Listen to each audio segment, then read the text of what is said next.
आपको मालूम है गोलियात को कितने लोग जानते हैं? वो बहुत ही फलस्तीनियों का एक आर्मी का एक सेना था, जवान था।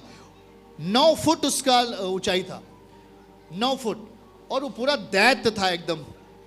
ऐसे कुछ लोग पाए जाते थे अनाकवंशी, ऐसे उस जमाने में रहा करते थे जो सामान्य आदमी से 2 गुने हुआ करते थे। और वो इस तरीके का आदमी था और उसने पूरे इजरायलियों को चैलेंज दे दिया, कोई है जो मुझसे लड़ सकता है? पूरी आर्मी पीछे। उसने कहा जो मुझे हरा देगा मेरी आर्मी के ऊपर राज्य करेगा। वो पूरे लोग पीछे हट गया, कोई भी आने के लिए तैयार नहीं था। पर एक शख्स को परमेश्वर ने पहले से ही तैयार किया था, जो जंगलों में जाकर के एकांत में परमेश्वर की आराधना करता था और अपने भेड़ बकरियों को चराता था। और वो कुछ नहीं करता था, वो परमेश्वर का भजन गाता था, पवित्रताई के साथ जीता था, परमेश्वर पर विश्वास रखता था और सच्चाई के साथ, पवित्रताई के साथ, समर्पण के साथ प्रभु यीशु मसीह के साथ में, पिता के साथ में अपनी संगति करता था, जंगलों में रहता था। उसके माता पिता ने कहा तू मेरी भेड़ बकरियों को चरा, और वो उनकी भेड़ बकरियों को चराता था और पवित्रताई में जीवन जीने वाला एक व्यक्ति था। उसका नाम दाऊद था। आमीन। उसका नाम क्या था? दाऊद था। याद रखो, जिस समय फलस्तीनी लोग चैलेंज दे रहे थे और इजरायली सेना डर के पीछे चली गई और कहा कोई इससे लड़ नहीं सकता, कोई इससे लड़ नहीं सकता, सभी लोग हार गया, तब क्या हुआ? उसी टाइम में परमेश्वर ने अपने एक व्यक्ति को, दाऊद को क्या किया था? युद्ध लड़ने के पहले उसका अभिषेक किया। क्या किया?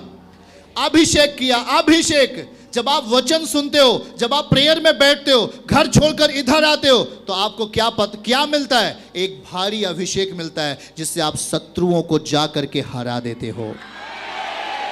आप जाकर हरा देते हो अपने घर में बैठने वाले शत्रु को, अपने अंदर बैठने वाले शत्रु को आप हरा देते हो। जिस चीज से आप स्वयं हारते रहते हो, जिस चीज से छोटी सी छोटी बातों से आप हारते रहते हो, पर आप संगति करने के कारण, सेवकाई में आकर वचन सुनने के कारण, अभिषेक की प्रार्थनाओं में भागदान बनने के कारण आप उन शक्तियों को हराते हो और आपका परिवार की दशा बेस्ट होती जाती है यीशु मसीह के नाम में। और देखो वहां पर, अब हम आपको ये बताएंगे, गोलियात को दिखाओ। आप कुछ ऐसा देखिए, ये गोलियात है और गोलियात के सामने एक व्यक्ति खड़ा हुआ है, छोटा से, कुछ ऐसे ही था। वो बहुत ही भयानक था, बहुत ही भयानक। जरा ध्यान से सुनो।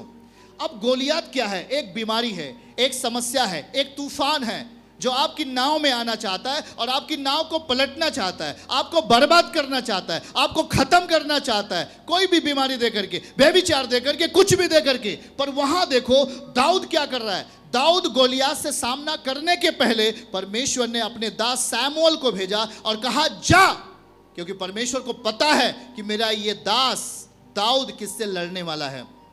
और इसीलिए परमेश्वर ने दाऊद को अभिषेक किया। क्या किया? तेल के द्वारा अभिषेक किया। और अभिषेक करने के बाद एक समय ऐसा आ गया, जल्द ही वो टाइम आ गया कि एक बड़ा व्यक्ति, एक दुष्ट व्यक्ति दाऊद के सामने खड़ा था, जो चैलेंज दे रहा था परमेश्वर को और कह रहा था तेरा परमेश्वर कुछ नहीं कर सकता, तेरा परमेश्वर ऐसा है, वैसा है, ऐसा है। और वो धमकी दे रहा था पूरे इजरायलियों को और लोग डर करके पीछे हो गया। बाइबल कहती है लोग पीछे चले गए, अपने तंबुओं में चले गए और इस तरह 40 दिन तक धमकी देता रहा। और इसीलिए परमेश्वर ने एक योग्य व्यक्ति को चुना, जिसका जीवन प्रार्थना का जीवन था, जिसका जीवन पवित्रताई का जीवन था। वो परमेश्वर का भय मानता था, परमेश्वर की महिमा करता था और उससे परमेश्वर ने अपना मस्सा दिया। हालेलुया बोलेंगे आप। और जब प्रभु ने अपना मस्सा उसे दे दिया, मस्सा देने के बाद, उसका अभिषेक करने के बाद, यही गोलियात का सामना होता है। और जब गोलियात का सामना होता है, दाऊद लड़ने के लिए जाता है और दाऊद कहता है, हे गोलियात, तू तो अपने साथ तलवार भाला लिए हुए आया है, पर मैं तेरे सामने यहोवा के नाम से आता हूं। हालेलुया। बातों को समझो, शैतान आपके सामने बहुत विधि लेके आता है, आपको गिराने के लिए, आपको खत्म करने के लिए तमाम शक्तियां लगा देता है, पर आपके पास कौन सी शक्ति होनी चाहिए? बोल के बताओ। दाऊद कहता है मैं यहोवा के नाम से आता हूं गोलियात। और वो इस तरीके से जब जाता है तो बाइबल कहती है उसने एक चिकना पत्थर उठाया। कौन सा पत्थर? एक चिकना पत्थर लिया और उसे भरा। वो जगह क्या है देखो जरा, इसे बोला जाता है गोफन। और फिर लिखा दाऊद ने अपनी थैली में हाथ डालकर उसमें से एक पत्थर निकाला और उसे गोफन में रखकर फलिस्तियों को माथे पर ऐसा मारा कि पत्थर उसके माथे के भीतर घुस गया और वो भूमि पर मुंह के बल गिर पड़ा। आमेन। ऊंचा। और आप जयवंत होने जा रहे हैं, आप जयवंत होंगे यीशु मसीह के नाम में। हालेलुया। कोई भी बेविचार आपको हरा नहीं सकता। हालेलुया। सुनना, जरा ध्यान से सुनो। ये एक कैरेक्टर की एक कैरेक्टर में आकर आपके जीवन को बर्बाद करने वाला ये एक चरित्र होता है, व्यभिचार। समझ रहे क्या आप? अब सुनो, गोलियात को मारने के लिए दाऊद का क्या हुआ? अभिषेक हुआ। इस बात को जरा ध्यान से सुनो। अभिषेक कैसे होता है? जब आप परमेश्वर के सामने बैठते हो। पहला इतिहास दिखाइए हमारे साथ। और वहां बाइबल कहते हैं कि परमेश्वर का दास दाऊद परमेश्वर के सामने बैठता था, और इस कारण, बैठने के कारण वो जयवंत होता है परमेश्वर के राज्य में। देखिएगा, दाऊद राजा भीतर जाकर के यहोवा के सम्मुख बैठ गया। दाऊद राजा भीतर जाकर, बोलना है, दाऊद राजा भीतर जाकर यहोवा के सामने बैठा। आपके घर में है ना कोई स्थान जहां पर प्रार्थना होती है? उसके सामने जाकर बैठा और कहने लगा, हे यहोवा परमेश्वर, मैं क्या हूं और मेरा घराना क्या है? तूने मुझे यहां तक पहुंचाया है। 17। तब क्या हुआ परमेश्वर? तब हे परमेश्वर, तेरी दृष्टि में एक छोटी सी बात हुई, क्योंकि तूने अपने दास के घराने के विषय भविष्य के बहुत दिनों तक की चर्चा की है। और हे यहोवा परमेश्वर, तूने मुझे, बोल के बताइए, तूने मुझे ऊंचे पद का मनुष्य जाना है।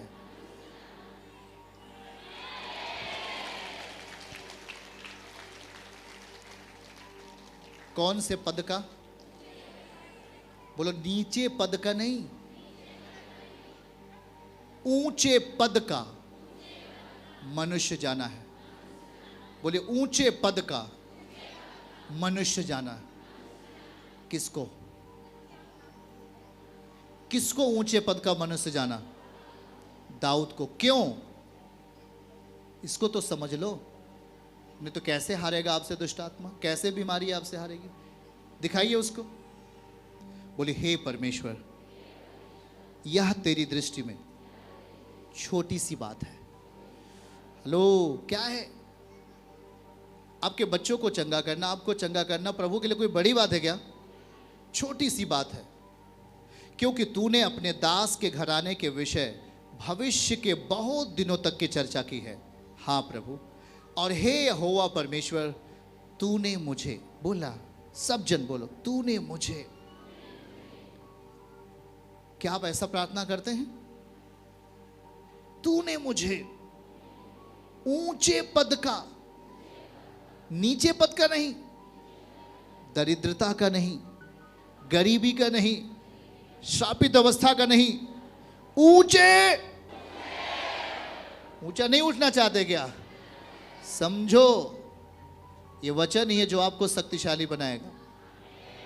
ऊंचे पद का तूने मुझे, हे प्रभु, ऊंचे पद का मनुष्य जाना है।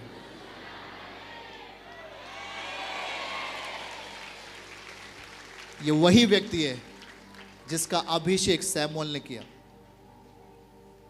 ये वही व्यक्ति है जो पवित्रता के साथ जीवन जीता था। ये वही व्यक्ति है जो प्रभु के सामने रहता था।